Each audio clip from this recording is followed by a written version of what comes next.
कहते हैं कि अंत भला तो सब भला।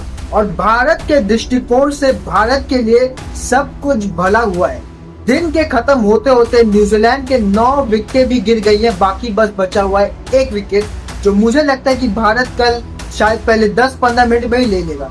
अभी डिस्कशन को आगे बढ़ाने से पहले इस वीडियो को लाइक, शेयर और सब्सक्राइब। डिस्कशन में आते हैं भाई, जो लास्ट के तरफ में इंडिया ने जो बॉलिंग की है ना, यही चीज पूरे टेस्ट मैचेस में मिसिंग हो रहा था। ठीक है, मतलब थोड़ा सा दिलेरी, थोड़ा सा पेशेंस, ठीक है, और थोड़ा सा अक्ल का इस्तेमाल करना, यही चीजें ना, यही छोटी छोटी चीजें भारत के हिट में नहीं जा रही थी। हमारे बॉलर जो है ना, वो थोड़े इम्पेशेंट हो रहे थे, बेवर्ड बॉलिंग कर रहे थे। लेकिन आज जिस तरीके से रविचंद्रन अश्विन, रविंद्र जडेजा, वॉशिंगटन सुंदर, आकाशदीप ने बॉलिंग किया है, ये टेस्टमेंट है कि भाई अगर आप टेस्ट क्रिकेट में अगर आप चाहे बॉलिंग ही क्यों ना कर रहे हो, अगर आप थोड़े से पेशेंस होंगे, अगर आप लाइन लेंथ को सही से डालेंगे, ठीक है, तो आपको विकेट मिलेंगे, थोड़ी देर में या थोड़ी जल्दी, लेकिन आपको विकेट मिलेंगी ही मिलेगी। और बिल्कुल सेम टू सेम आज हुआ है। जिस तरीके का रविंद्र जडेजा ने आज बॉलिंग किया, भाई इतने सालों के बाद रविंद्र जडेजा टेस्ट क्रिकेट में इस रंग में हमें दिखे हैं।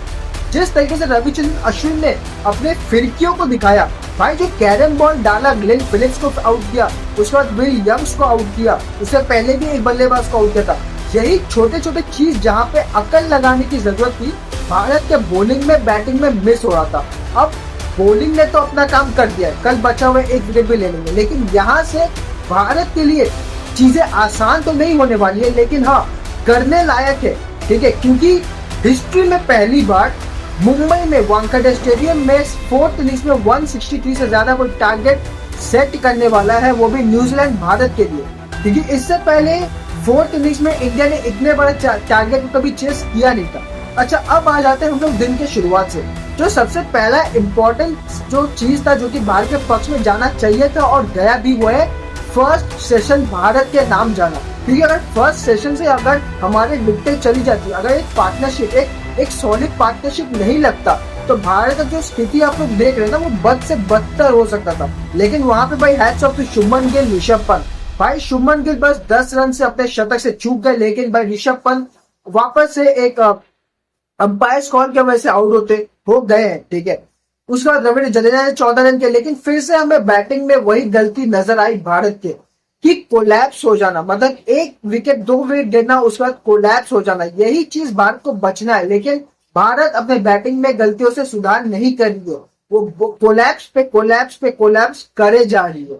अच्छा, पहले सेशन में 24 ओवर डाले गए, जहां पे 105 रन बने, कोई विकेट नहीं गिरा, लेकिन जैसे ही ऋषभ पंत का विकेट गिरा, वैसे ही धड़ाधड़ रविंद्र जडेजा, रवि अश्विन, सरफराज खान के मेरे को बात करना चाहता है कि भाई अब तो ये एविडेंट हो गया कि ये बस फ्लैट पिचेस पर बैटिंग करने वाला इंसान है। अगर इसके सामने थोड़ा सा स्विंग, थोड़ा सा रैंक टर्न दे दिया जाए, इसका बल्ला नहीं चलता। हम लोगों ने बहुत प्रेस किया था, हम लोगों ने सरफराज खान को बहुत, हमने बोला था कि भाई इसको ये डिजर्विंग बंदा है, लेकिन अब समझ में आ रहा है कि ये डिजर्विंग बंदा सिर्फ फ्लैट पिचेस के लिए, ये रैंक टर्नर्स या थोड़े से सी मूवमेंट वाले पिचेस के लिए बल्लेबाज है ही नहीं। ठीक है, उसके बाद चलो हमारा बैटिंग खत्म होता है, वापस से जब न्यूजीलैंड बैटिंग करने आती है, आकाशदीप आते हैं, और भाई आकाशदीप का ना एक पैटर्न सा बनते जा रहा है कि अगर सामने कोई लेफ्ट हैंडर है तो भाई राउंड द विकेट जाता है और उसको आउट करता है। Same to same Tom Latham के साथ हुआ था। पहला बॉल पे तो रिव्यू की वजह से टॉम लेथम बच गए, लेकिन दूसरे ही बॉल में, एकदम उसके बाद वाले बॉल में टॉम लेथम को बोल्ड कर दिया आकाशदीप ने। और जो सेलिब्रेशन था, क्योंकि वो बहुत ही, मतलब ठीक है, अच्छा सेलिब्रेशन था वो भी, क्योंकि फास्ट बॉलर के में अंदर अग्रेशन तो होना ही चाहिए। उसके बाद थोड़ा सा पॉज गिरा, लेकिन वापस से फिर से विकेट गिरा, वहां पे डेवन कॉनवे का विकेट गिरा। उसके बाद जिस तरीके से सचिन रविंद्र को रविचंद्रन अश्विन ने आउट किया, मतलब एक होता है ना बैट्समैन को पूरा सामने ड्रॉ कर लेना, कि भाई बैट्समैन खेलने तो मांग रहा है, लेकिन उसको सामने ले आना, और जिस तरीके से स्टंपिंग किया वहां पे ऋषभ पंत, वो कमेंडेबल है। उसके बाद में वापस से एक पार्टनरशिप बना, विल यंग, टॉम ब्लेंडन को, भाई विल यंग को और टॉम ब्लेंडन को भाई स्पेशल कॉन्ग्रेचुलेशंस, क्योंकि देखो इन बंदों ने ना प्रूव कर दिया है। इन बंदों ने भारतीय जमीन में आके भारत को दिखाया कि भाई अगर तुम स्पिन को खेलना है तो भाई तुम्हें ऐसे खेलना है, थोड़ा सा पेशेंस, थोड़ा सा दिलेरी, थोड़ा सा अक्ल का इस्तेमाल करके, चाहे तुम बड़े रन नहीं बना पाओ, लेकिन तुम सरवाइव कर लो। और टेस्ट क्रिकेट में कई बारी सरवाइव करना बहुत इंपॉर्टेंट होता है रन बनाने से, और यही चीज भारत अपने बैटिंग में मिस कर रहा था। पहले टेस्ट मैच में भी दूसरे टेस्ट मैच में भी, भाई हम लोग रन बनाने के लिए बहुत ही अग्रेसिव होते थे, लेकिन हमारे अंदर सर्वाइवल इंस्टिंक्ट्स नहीं थे, हमारे अंदर जो थोड़ा सा ठहराव चाहिए होता है वो नहीं था, जिसका वजह से हम लोगों ने पहला टेस्ट मैच भी हारा, दूसरा टेस्ट मैच भी हारा, क्योंकि उसके वजह से हमारा पूरा बैटिंग कोलैप्स हो रहा था। लेकिन यहाँ पे टॉम ब्लंडर, विल यंग, फिर नीचे में मैट हेनरी जिसने बस 15 ही बॉल खेली, लेकिन वो तो चलो लास्ट में आया।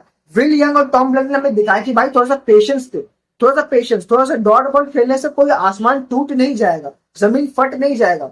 विल यंग और टॉम ब्लंडर ने भारतीयों को आईना दिखाया कि भाई तुम्हें स्पिन ऐसा खेलना चाहिए, ठीक है।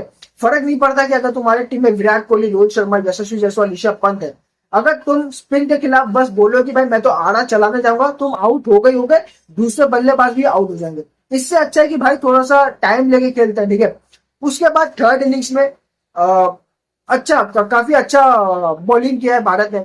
अब जो है वो है भारतीय बल्लेबाजों के ऊपर डिपेंड करता है सब कुछ, क्यों देखो एक विकेट का बारी है न्यूजीलैंड का, ठीक है, वो खत्म हो जाने वाला है कल 15-20 मिनट में, ठीक है।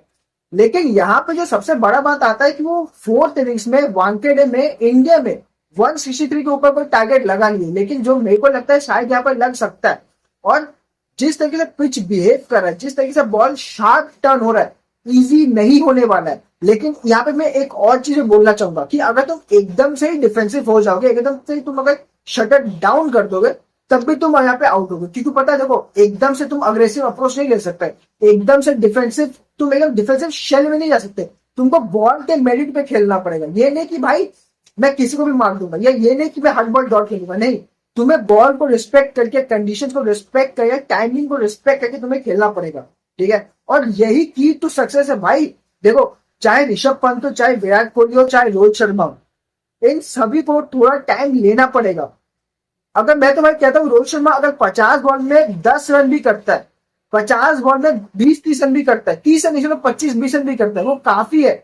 इसका मतलब कि वो एकदम से डिफेंसिव शेल में नहीं गया, लेकिन वो रन बनाने के लिए देख रहा है। तो यही इंस्टेंट पूरे इनिंग्स में रखना पड़ेगा। और अगर भारत को यह टेस्ट मैच जीतना है और WTC के होप्स को बचा के रखना है, तो कल भाई बैटिंग को अपना जलवा दिखाना ही पड़ेगा, क्योंकि अगर अब नहीं दिखाए, एक तो घर में हम लोग सीरीज हारेंगे पहली बार, ठीक है, वो भी व्हाइट वॉश होके, उसके बाद WTC का जो भी बचा हुआ चांसेस रहेगा वो भी बुझ जाएगा। तो फिर इसलिए इससे अच्छा भाई चलो एक टेस्ट मैच तो हम लोग जीतते हैं, इसके आगे हम लोग को अग्रेसर होना है, इस पे हम लोग को सोचना है कि भाई हम लोग एक टेस्ट मैच अभी प्रेजेंट में रहकर हम लोग को पहले ये टेस्ट मैच जीतना है। इसलिए ढंग से बैटिंग करना पड़ेगा, थोड़ा सा टाइम देना पड़ेगा, थोड़ा सा कंडीशंस को रेस्पेक्ट करना पड़ेगा, लेकिन सेम टू सेम टाइम पे हम लोग एकदम से डिफेंसिव नहीं हो सकते। अगर आपको वीडियो अच्छा लगा तो लाइक, शेयर और सब्सक्राइब जरूर कर देना। Thank you.